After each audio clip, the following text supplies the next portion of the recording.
I'm so excited about tonight.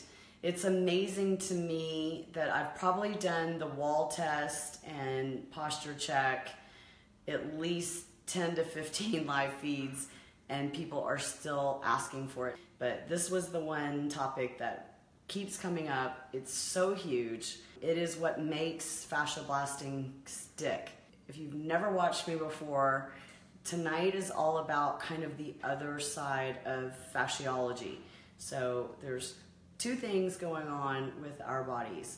One is having all of the tissue open, pliable, flexible, smoothed out, you know, all the things that you ladies are doing currently with fascia blaster, as well as other modalities like stretching or rolling on a tennis ball or doing the nuggeting technique. All of those go into what we call your structural integrity. The other side is our mechanical integrity. The easiest way to explain this is the way in which we hold our bodies all day long, and it's the way in which we move. So the foundational stuff is what I'm gonna do tonight. I think, you know, particularly when we're talking about pain issues, or even really like stubborn places of cellulite that we're working on, or like pouches of fat, a lot of it could have to do with the way that you sit, stand, walk, sleep, and wear your clothes. I'm gonna start with standing. All right, guys, so the first thing that you're gonna do is you're gonna line your feet up on the wall. You want them shoulder width apart. And I always tell people, lean to the right, lean to the left, front, back, center. And you wanna feel like right through the middle of your feet, right about where my shoelaces end, like away from me. You wanna feel like you're driving nails through that, okay? Then you wanna put every single thing else on the wall. And what you're gonna find is that your head wants to go forward, that there's too much space behind your back. But what you wanna look for coming up the chain is that you wanna look that there's no rotation in the pelvis, that you can't see one knee or the other. They wanna be nice and soft and straight, not turning in. And then you wanna take your pelvis. I'd like to tell you to tip to the front and tip to the back like a bucket of water. And then you wanna land where you can only stick 2 fingers just on your low back. Then you want to put your entire rib cage on the wall and your head, and then you want to have 4 finger space behind your neck. Then you want to take a deep breath in, contract your transverse abdominals, which is your cough muscle, like, and then you slide your arms down. Kim, analyze me, am I symmetrical? I feel like the right shoulder is actually up. That hip looks this lower, one? Your right hip. Okay, so whoever asked the question, great question. So right now, my right hip is probably jammed. I just got off the plane, so most likely it's tight, and so I'm dropped over to that side. I'm actually having the urge to kind of raise up on my foot, so most likely that's the case. But this is where you want to start. This is how you should be walking, with the feet straight and the pelvis under you.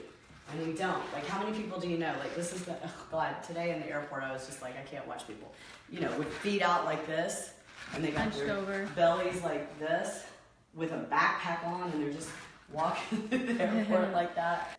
How we come off that wall and how we stand all day long is so important for long-term getting our fascia to quit tightening up in places that it chronically wants to tighten up. We had somebody a couple weeks ago say, well, what if you have a big booty and the booty keeps you off the wall?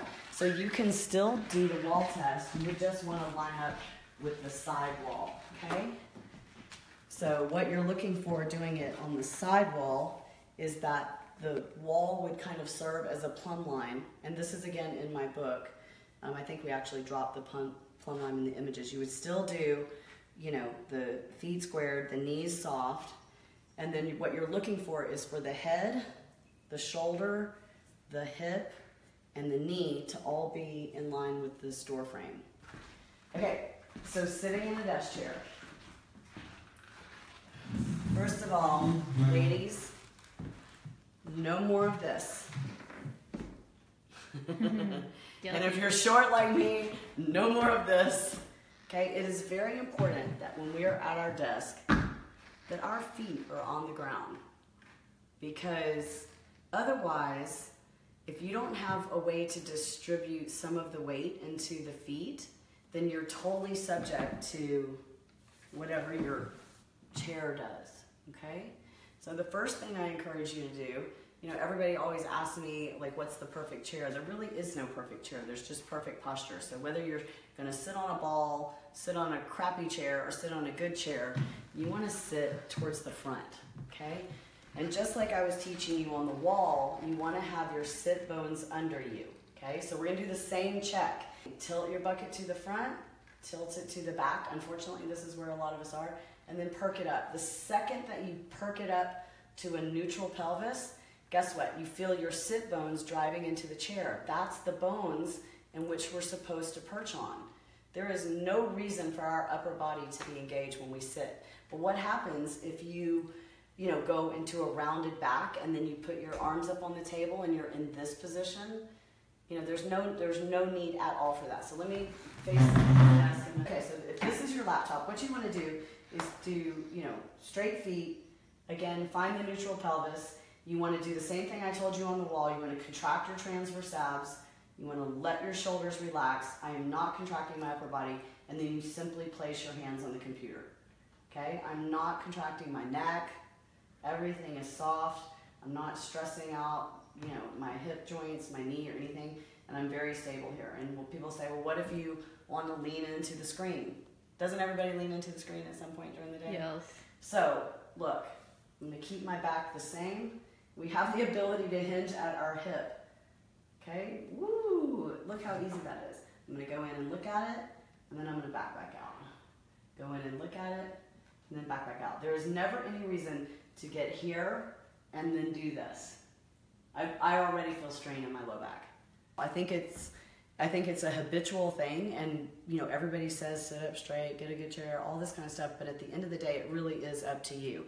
And if you're the person that has a hard time breaking a habit, I used to have my clients set their alarm for every hour on the hour to go ahead and do a posture check. So this is so important, you guys. So we're looking at the deep anterior fascial line. This is not the only front line in the body, but look where it gets dicey down here. And this is why I think that pushing the gas pedal has so much to do with jamming our right hip, because look at where it's juxtaposition with the soleus and the gastroc, which does plantar flexion. Okay, so if you don't know what in the world I'm talking about, your soleus and gastroc are here, and what their action is to plantar flex. So I want to show you what you can do to minimize that when you're in the car.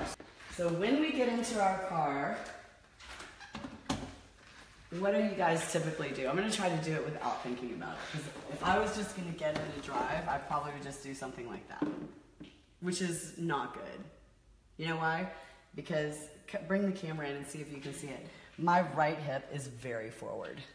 Particularly if you're like me and you're tiny, like to actually get my hip in the proper place in the seat and get it aligned, I feel like I'm eating the steering wheel. But the bottom of the car seat needs to be forward enough that if you look down, that both of your hip bones are in a line this way. Then you also need to, try this tomorrow when you go to drive to work or wherever you're going to go. Aim down at my foot, because we really do need to be able to rest our hip flexor as much as possible. And that means that you can't be doing this to push the gas pedal. You've got to actually have your heel down. Does that make sense? Heel driven into the ground, and then your foot straight, and then again the knee alignment. Because if you have a dysfunction in this leg, it's probably going to be a foot rolled out and a knee rolled in, and then that hip back. And then this leg over here needs to be grounded to take part of the weight. And then when we have our hands on the steering wheel, most people tend, well, I don't want to say most people, but a lot of people tend to, when they elevate their hands, they also get this. So again, the same thing that I was teaching on the wall, same thing I was teaching at the desk. We want to have scapular depression, a little bit of core, and then just nice soft hands on the wheel. It's going to be really life-changing for you guys. These little things that we would never think about. Who thinks about their car jacking them up? We are going to go into my bedroom, And I want to talk about how to sleep because I'm asked this question all the time. So when you get into bed, you really do want to do the wall test in the bed. So you want to get into bed, you want to line up your feet and everything like railroad tracks, actually kind of scooch and shove your shoulders down, get a comfortable pillow that supports your neck, and you want to try to learn to sleep like this. Now, with that said, I have a super dysfunctional leg that wants to do this. Like when you don't want to contract in your sleep. So my feet naturally fall out. So I actually use pillows to be able to relax but have my body in alignment. The way you sleep can absolutely, affect your orthopedic outcomes and definitely can change your structure and your mechanics.